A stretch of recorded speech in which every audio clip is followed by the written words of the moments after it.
Apparently I'm on like the birthday rotation. It's our next comedian's birthday tomorrow. And I totally just embarrassed them, and that was super fun.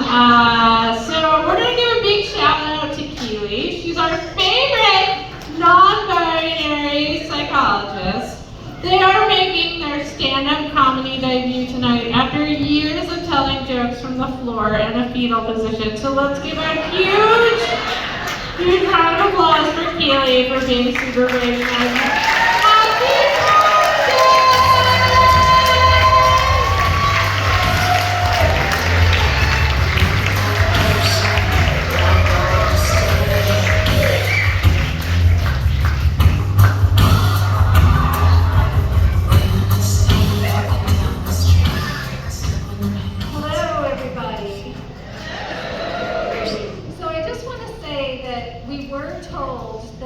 Should not try to memorize this. And I'm a big believer in following instructions. So I don't know what to think of all the other overtures. But as a psychologist, I know that we all think about what we would like as our secret superpower.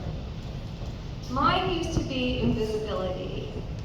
And then sometime in my 40s, I realized it had been months since I had been harassed or even noticed on the street. So I have achieved invisibility. So years ago, a friend asked me if I was a perfectionist. And I said no, because nothing I do is ever good enough to get even close to perfection. It took a couple of decades for me to kind of get what she was talking about. But speaking of superpowers, facial recognition is one of mine. I took an online test and I scored 100%. Most people average 80. And since I believe in the scientific method, I took it 20 more times. Still 100%. I mean, not even AI can do that. So I used to think people were really rude. It explains why I've met people multiple times and thought they were pretending not to have met me before. It turns out that it is not socially acceptable the first time you're introduced to somebody to tell them that you recognize them from their Tinder profile. Especially when their spouse is right next to them. And I thought people were so rude. Do you know what it's like to revisit 20 years of socially awkward interactions and realize you're the weirdo?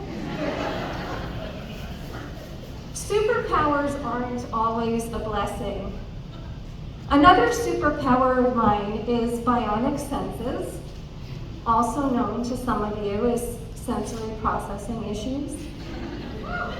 I mean, I was the kid who thought the sun was too bright way before global warming was in my awareness. I was the kid whose every tag on my t-shirt hurt me and had to be cut out of my t-shirts. I can tell if a friend smoked a cigarette 6 days ago. I mean, I am a psychologist, but between my facial recognition and my sense of smell, I work part-time as a police dog. Another superpower is fluidity.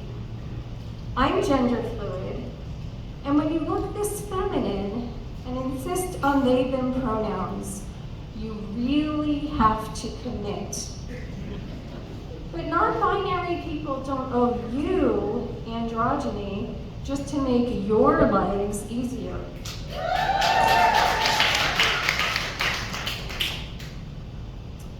I met someone recently at my meditation group who said that their pronouns were whatever you have handy.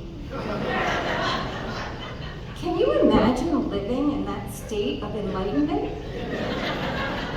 I mean, clearly I haven't been meditating long enough.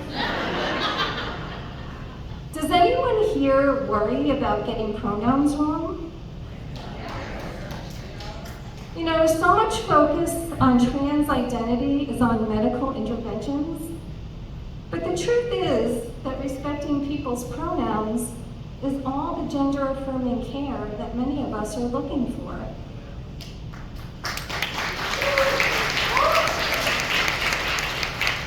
And trans and non-binary people also worry about messing up pronouns. I mean, not only are we not all Olympian athletes, but we don't have magical memory skills. What annoys us is those of you who don't seem to even try or self-correct. And we do talk about you at our secret monthly trans agenda meeting. My favorite thing about my relational fluidity is that it gives people the false impression that I'm a super chill and laid-back person. I mean, when I had an online dating profile, it explained that I was gender fluid. I was open to dating people of all genders. If you asked if I was looking for polyamory or monogamy, I just didn't really want to fight about it. I mean, vanilla or kinky, I mean, could you say more about exactly what you had in mind? My preferred dating age range was 40 years. One guy wrote to me and said someone whose heart was that wide open to love truly deserved to find it. I mean, it was sweet. But sadly, he was outside my 5-mile dating radius. I mean, some things really are non-negotiable. I came out to my mom as a lesbian when I was in college. But first I ran a controlled experiment and asked her how she would feel if my brother were gay. Then I told her, he's gay. And you know, that went really well. I mean, not for him, because he's straight. But she didn't disown him, so I came out to her.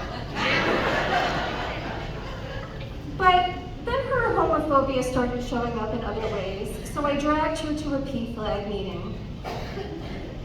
Parents and friends of lesbians and gays. For a liberal Jewish mother, PFLAG is amazing, because basically seeing all of these super supportive parents completely shamed her into realizing she could try harder. She became one of those super vocal PFLAG moms who started every sentence with, "as the proud mother of a lesbian." But that was super awkward at the checkout line of the supermarket.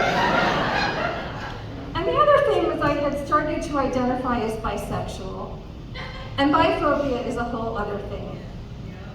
So at the PFLAG meetings, she would say, "I'm Betty, and I'm the proud mother of a lesbian."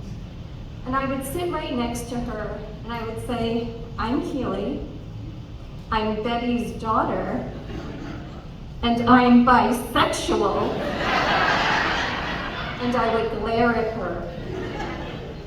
I kept reminding her that I was bisexual, and the guy at Thanksgiving was my boyfriend who she met 15 times. But she kept insisting, "I just think lesbian sounds better."